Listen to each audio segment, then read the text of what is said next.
apparitions beckon, and your fear is a warning. It's Nightfall.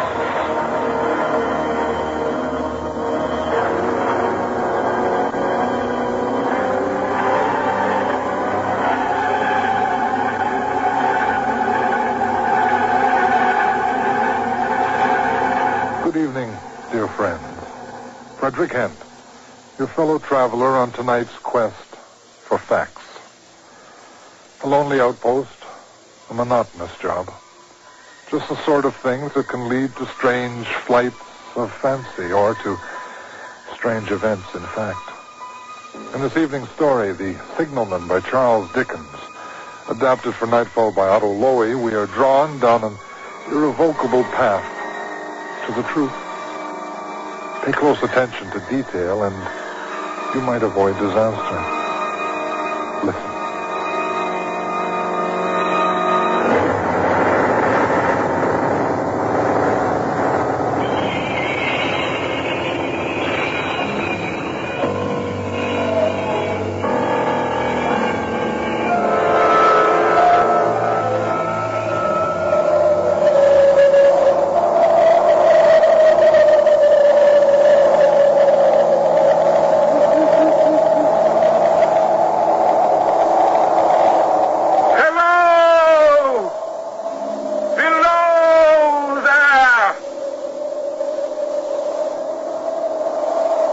When he heard a voice thus calling him, he was standing at the door of his box, a flag in his hand pulled around its short pole.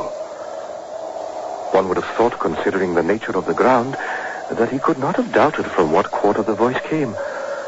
But instead of looking up to where I stood on the top of the steep cutting nearly over his head, he turned himself about and looked down the line.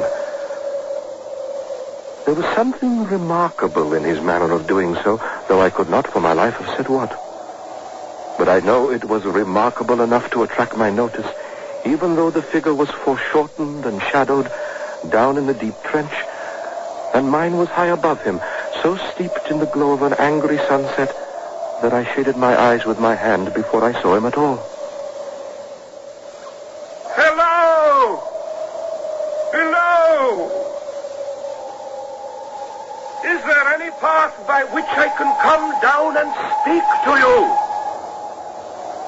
He looked up at me without replying, and I looked down at him without pressing him too soon with an idle repetition of my idle question.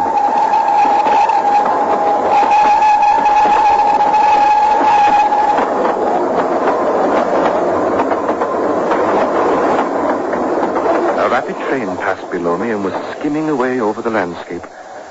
When the vapor disappeared, I looked down again and saw him refurling the flag he had shown while the train went by. I say I want to come down and speak to you. Over there! The path! All right. I'm coming down. Looking closely about me, I found a rough zigzag descending path notched out, which I followed. The cutting was extremely deep and unusually precipitous. It was made through a clammy stone that became oozier and wetter as I went down. For these reasons, I found the way long enough to give me time to recall the singular air of reluctance or compulsion with which he had pointed out the path. When I came down low enough on the zigzag descent to see him again, I saw that he was standing between the rails on the way by which the train had lately passed. His attitude was one of such expectation and watchfulness that I stopped a moment, wondering at it. I resumed my downward way and, stepping out upon the level of the railroad, drew nearer to him. He was a dark, sallow man with a dark head and rather heavy eyebrows. His post was in as solitary and dismal place as I ever saw. On either side, a dripping wet wall of jagged stone, excluding all view but a strip of sky. The perspective one way, only a crooked prolongation of this great dungeon. The shorter perspective in the other direction, terminating in a gloomy red light, and the gloomier entrance into a black tunnel in whose massive architecture there was a barbarous, depressing, and forbidding air. So little sunlight ever found its way to this spot that it had an earthy, deadly smell. And so much cold wind rushed through it that it struck chill to me as if I had left the natural world. Before he stirred, I was near enough to him to have touched him. Not even then removing his eyes from mine, he stepped back one step and lifted his hand. This is a very lonesome post to occupy. Yes, it is. A visitor is a rarity, I suppose. Yes, indeed. Not an unwelcome rarity, I hope. I've been shut up within narrow limits all my life, and it is only recently that I've become interested in these great works, the railroads, for instance. That's why I spoke to you. It's all very interesting. Is that red light part of your charge? Don't you know it is? No, I don't. You look at me as if you had a dread of me. I was doubtful whether I had seen you before. Where? There. There? That's that red light. Yes. My dear fellow, what would I do there? However, be that as it may, I never was there, you may swear. I think I may. Yes. Yes, I'm sure I may. Have you much to do here? Yes. I suppose I have enough responsibility to bear. Responsibility? You might call it that, sir. It's exactness and watchfulness that's required of me. No manual labor to speak of. What are your duties, if I might inquire?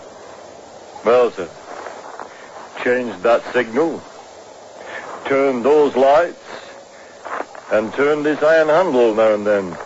They must be long and lonely hours at times. I've grown used to them, sir. Is it necessary for you, when on duty, always to remain in that channel of damp air?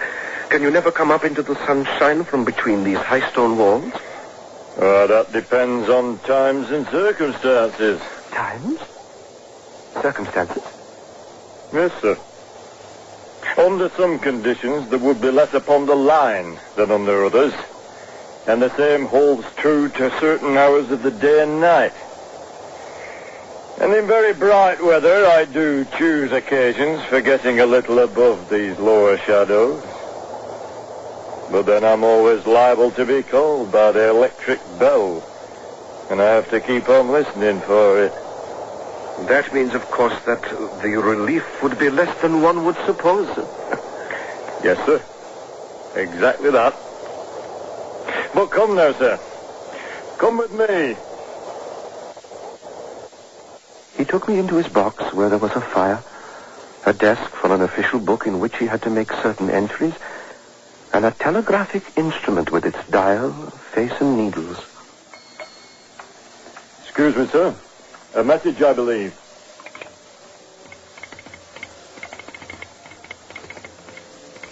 I trust that you'll excuse the remark, but you seem to be well educated. Perhaps educated above your present station. I hope I might say this without offense. Not at all, sir. Well, I liked to read early in my life. I was even something of a student of natural philosophy, and I attended lectures. But then I started to run wild, misused my opportunities, gone down, never to rise again. I'm sorry. I have no complaint to offer about that, sir. I've made my bed, and I have to lie upon it. It's far too late to make another. Excuse me, sir. I have to see the train go by.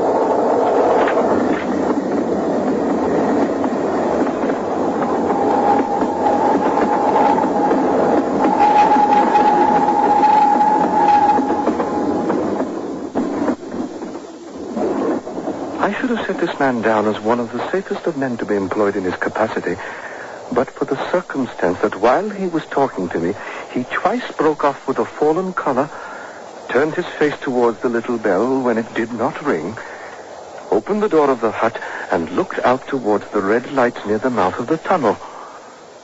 On both of those occasions, he came back to the fire with an inexplicable air upon him. You almost make me think that I have met with a contented man. I believe I used to be so, but I am troubled. With what? What is your trouble? It's very difficult to impart, sir. If you ever make me another visit, I will try to tell you. But I expressly intend to make you another visit. Say, when shall it be? I go off early in the morning, and I shall be on again at 10 o'clock tomorrow night, sir. I will come at 11. I'll show my white light, sir, till you've found the way up. When you have found it, don't call out. And when you're at the top, don't call out. Very well. And when you come down tomorrow night, don't call out. Very well. Let me ask you a parting question. Tonight, what made you cry hello below there? Heaven knows I cried something to that effect. Not to that effect, sir. Those were the very words. I know them well. I admit those were the very words. I said them, no doubt, because I saw you below. For no other reason? What other reason could I possibly have? You had no feeling that they were conveyed to you in a supernatural way? No. Indeed, no. With this, he wished me good night and held up his light. I walked by the side of the down line of rails with a very disagreeable sensation of a train coming behind me until I found a path. It was easier to mount than descend, and I got back to my inn without any adventure.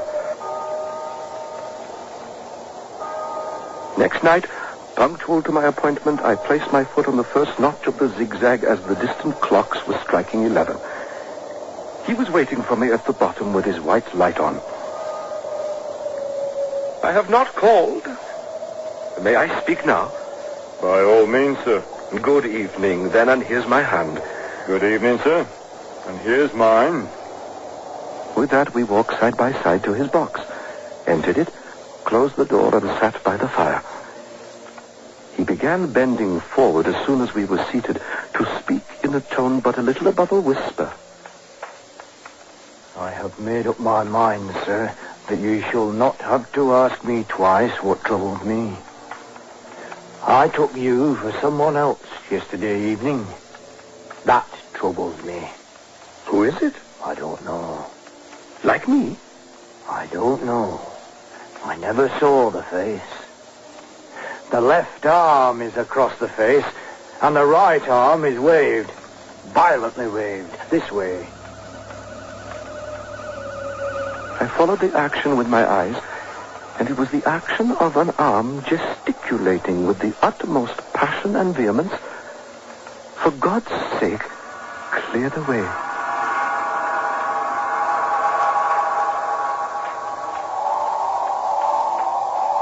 One moonlight night, I was sitting here when I heard a voice cry, "Hello, below there." I started up.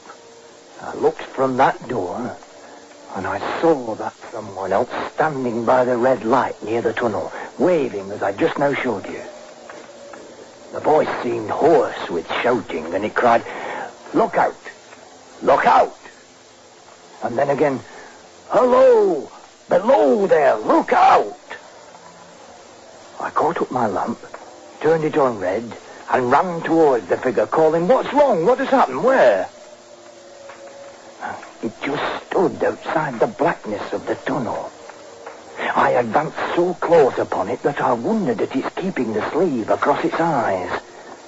I ran right up to it and had my hand stretched out to pull the sleeve away when it was gone. Into the tunnel? No. I ran into the tunnel 500 yards. I stopped and held my lamp above my head and saw the figures of the measured distance and saw the stains stealing down the walls and trickling through the arch. I ran out again faster than I had run in, for I had a mortal abhorrence of the place upon me. And I looked all around the red light with my own red light. I went up the iron ladder to the gallery atop of it, and I came down again and ran back in here. I telegraphed both ways. An alarm has been given. Is anything wrong? The answer came back, both ways. All is well. But surely, in that case, this figure must have been a deception of your sense of sight. It might have originated in some temporary disease of the delicate nerves that minister to the functions of the eye. Within 6 hours after the appearance, the remarkable accident on this line happened. And within 10 hours, the dead and the wounded were being brought along through the tunnel over the spot where the figure had stood.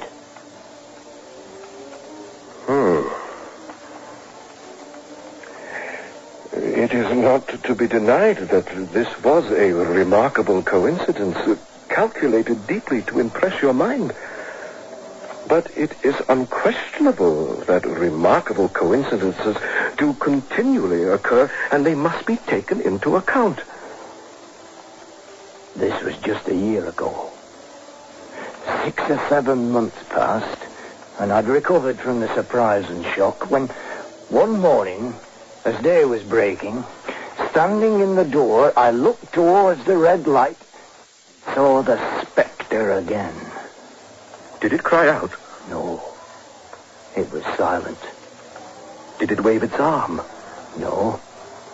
It leaned against the shaft of the light with both hands before the face.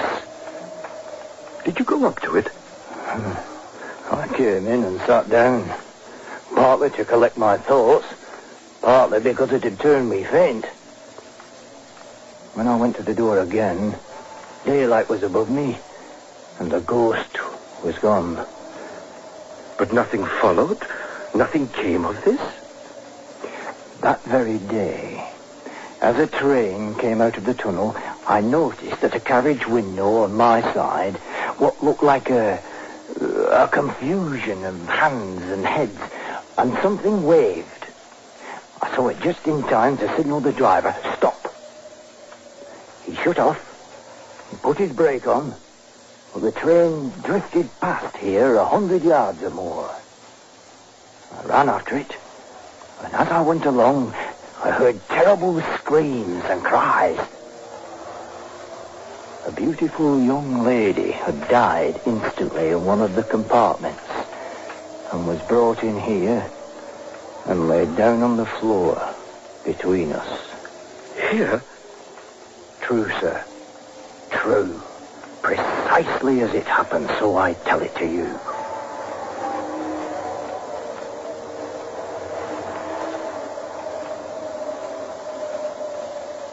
Now, sir, mark this and judge how my mind is troubled. The spectre came back a week ago.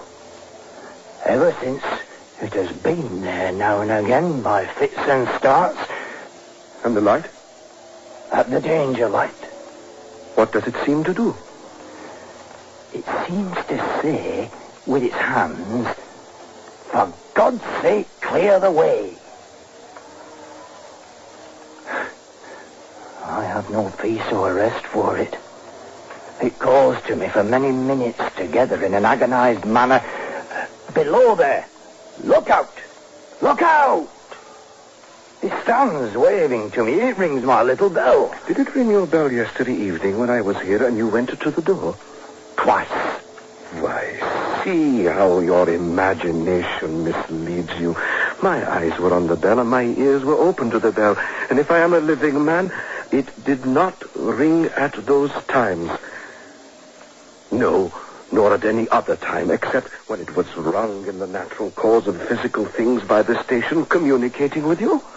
I have never made a mistake as to that yet, sir. I've never confused the spectre's rings with the man's. The ghost's ring is a strange vibration in the bell that it derives from nothing else. And I've not asserted that the bell stirs to the eye. I don't wonder that you fail to hear, but I heard it. And did the spectre seem to be there when you looked out? It was there. Both times? Both times. Will you come to the door with me and look for it now? I will, sir.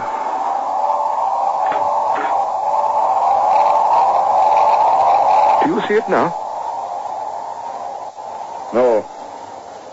It is not there. Agreed. But I've seen it, sir. I've seen it.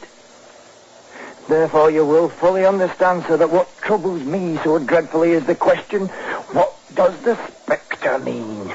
I'm not certain that I do fully understand. What is it warning against? What is the danger? Where is the danger? There is danger overhanging somewhere on the line. Some dreadful calamity will happen. It's not to be doubted this third time after what has gone before. But surely this is a cruel haunting of me. What can I do? It is a difficult question to answer, indeed. If I telegraph danger on either side of me, or on both, I can give no reason for it. I should get into trouble and do no good. They would think I was mad. His pain of mind was most pitiable to see. It was the mental torture of a conscientious man oppressed beyond endurance by an unintelligible responsibility involving life. When it first stood under the danger light, why not tell me where that accident was to happen, if it must happen? Why not tell me how it could be averted, if it could be averted? When on its second coming it hid its face, why not tell me instead she's going to die and let them keep her at home? If it came on those two occasions only to show me that its warnings were true, and so prepare me for the third, why not warn me plainly now? And I, Lord help me, a mere poor signalman on this solitary station. Why not go to somebody with credit to be believed and with power to act? I cannot answer your question. If it will help you to compose your mind, all I can say to you, let it be a comfort to you that you understand your duty, though you do not understand these confounding appearances. But if you like, I'll stay with you through the night. He would not hear of that. The occupations incidental to his post as the night advanced began to make larger demands on his attention, and so I left him at 2 a.m. That I more than once looked back at the red light as I ascended the path, that I did not like the red light, and that I should have slept but poorly if my bed had been under it, I see no reason to conceal. Nor did I like the two sequences of the accident and the dead girl. But what ran most in my thoughts was the consideration, how ought I to act, having become the recipient of this disclosure? I had proved the man to be intelligent, vigilant, painstaking, and exact. But how long might he remain so in his state of mind? Next evening was a lovely evening, and I walked out to enjoy it. The sun was not quite down when I traversed the field path near the top of the deep cutting. I stepped to the brink and mechanically looked down from the point from which I had first seen him. I cannot describe the chill that seized upon me when, close at the mouth of the tunnel, I saw the appearance of a man with his left sleeve across his eyes passionately waving his right arm. The nameless horror that oppressed me passed, and in a moment I saw that this appearance of a man was a man indeed, and that there was a little group of other men standing about. I descended the notched path with all the speed I could make, and then spoke to one of the group of men. "What is the matter?" Signalman killed this morning, sir. "Not the man belonging to that box?" Yes, sir. "Well, not the man I know." Oh, you'll recognize him, sir, if you knew him, for his face is quite composed. Oh, how did this happen? How did this happen? He was cut down by an engine, sir. No man in England knew his work better, but somehow he was not clear of the outer rail. It was just a broad day. He'd struck the light and had the lamp in his hand. As the engine came out of the tunnel, his back was towards him. She cut him down. This man here drove her. Show the gentleman how it happened, Tom. Yes, show me, please. Well, coming round the curve in the tunnel, sir, I saw him at the end. Well, like as if I'd seen him down a perspective glass. Well, there was no time to check speed, you see, and I knew him to be very careful. Well, as he didn't seem to take heed to the whistle, I shut it off when we were running down upon him, and I called to him as loud as I could call. What did you say? I said, below there, look out! Look out, for God's sake, clear the way! Oh, my God. It was a dreadful time, it was, sir. I never left off calling to him. I put this arm before my eyes not to see, and I waved this one to the last. But it was no use. No. No. I suppose it was no use.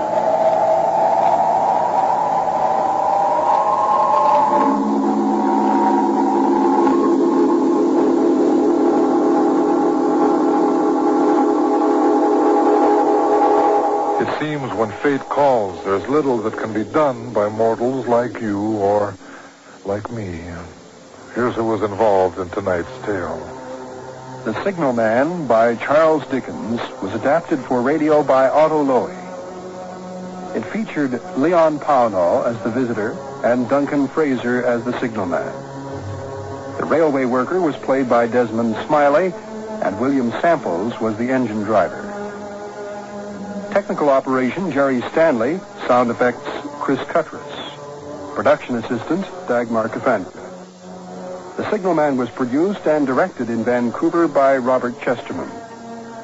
Executive producer of Nightfall, Don Kowalchuk. And now a clip from a future Nightfall, Weather Station 4 by Arthur Samuels. We're into a difficult situation, and we're handling it. There's no cause for panic, not yet, anyway. There isn't. What if that storm doesn't let up, huh? And that supply plane, what if it doesn't get through? We'll deal with the ifs as we come to them. Meanwhile, you better try to relax. You'll last longer. Here, pour yourself a cup of tea. You call that... How many times have you used that same stupid tea bag? Easy, lad. We've got to make do the best we can. Next week, we're giving you a night off. It's Christmas Eve. So we thought you might like to relax on one Friday of the year. But we'll be back the week after with a young man who has a very disturbing love affair with a not very willing lady on Watching by Brian Wade. It's produced and directed by William Lane. Until then, I'm Frederick Hent for Nightfall.